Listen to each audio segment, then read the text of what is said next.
when you feel like you're nothing, but you wanna be something.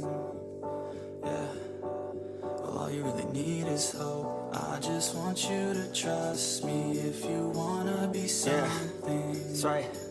Let's go.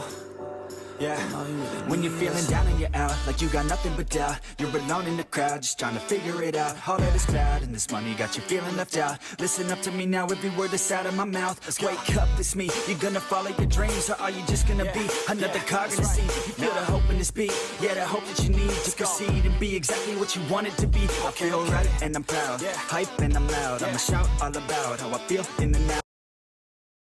Back to the day. It was, I guess, a normal weekend for you.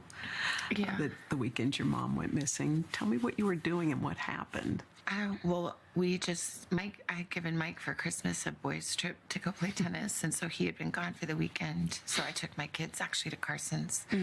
So we had a beautiful, fun night together, and then I came home. And really, it just got home at the same time that Mike came home. We were just saying hi, putting down our stuff, and the kids were running around. And my sister called me, and I said, "Is everything okay?" Mm-hmm. And she said, "No." She said, "Mom's missing." And I said, "What? Yeah. What are you talking about?" She said, "She's gone."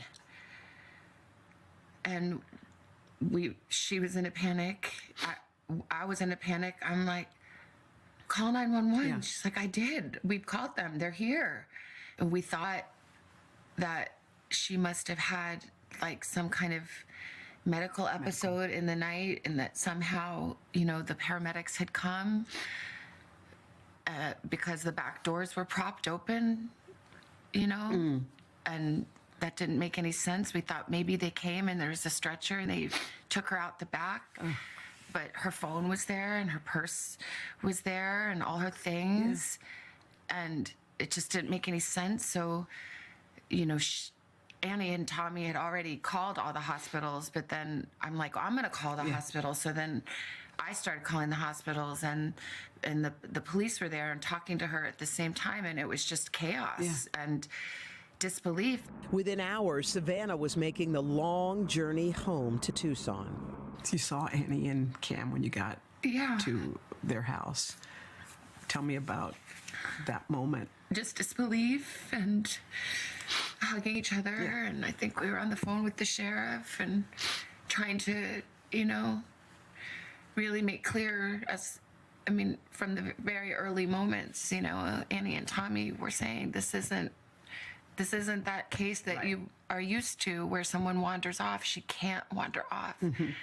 My mom, she was in tremendous pain. Yeah. Her back was very bad. She was trying to, on a good day, she could walk down to the mailbox and get the mail, but most days not. So there was no wander off. And the doors were propped open. Yeah. And there was blood on the front doorstep. And the Ring camera had been yanked off. Yeah. And so we were saying, this is... Do something. This is not okay. Yeah. This isn't... Something is very wrong here. Yeah. Did you guys talk about what possibly could have happened? Like, what could have happened? What went down? Did you... I think my brother... my siblings are so amazing. My brother, he spent his career in the military and worked in intelligence and is a fighter pilot and is brilliant. And he saw very clearly right away what this was. Yeah. And even on the phone, when I called him, he knew. He knew. Oh. And he said, "I think she's been kidnapped for ransom." And I said, "Yeah. What? Yeah. Well, why? What?" And then, it sounds so like, how dumb could I be? But I didn't want to believe. I just said, "Do you think because of me?"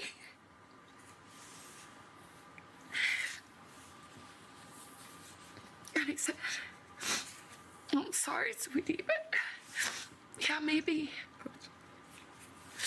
But I knew that. You did. I hope not. I mean, we still don't know. Honestly, we don't know anything. No. We don't know anything. So I don't know Yeah. that it's because she's my mom and somebody thought, oh, that girl, that lady has money, we can make a quick buck. I mean, that would make sense, but we don't know. But yeah, that's probably, which is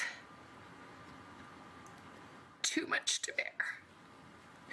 To think that I brought this to her bedside, that it's because of me.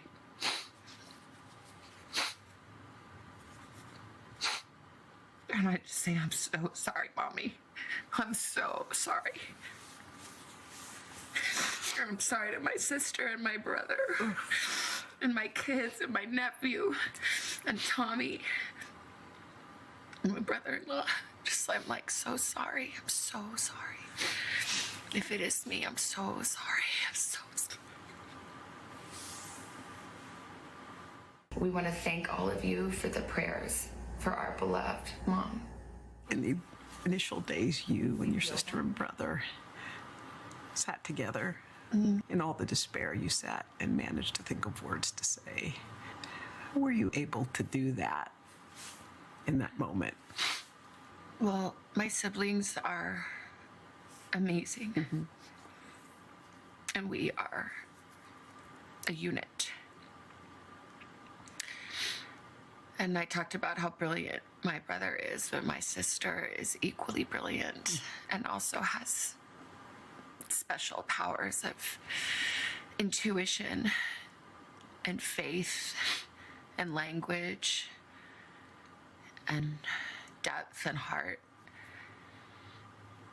And I feel like we came together with all these beautiful gifts that came from our mom and dad and from God. And somehow together we did our best to come up with the words to say.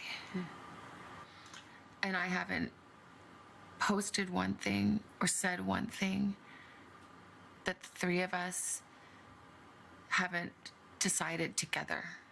It is surreal. It's, how is it possible that we are having to make a video speaking to a kidnapper who took an 84-year-old woman in the dead of night in her pajamas?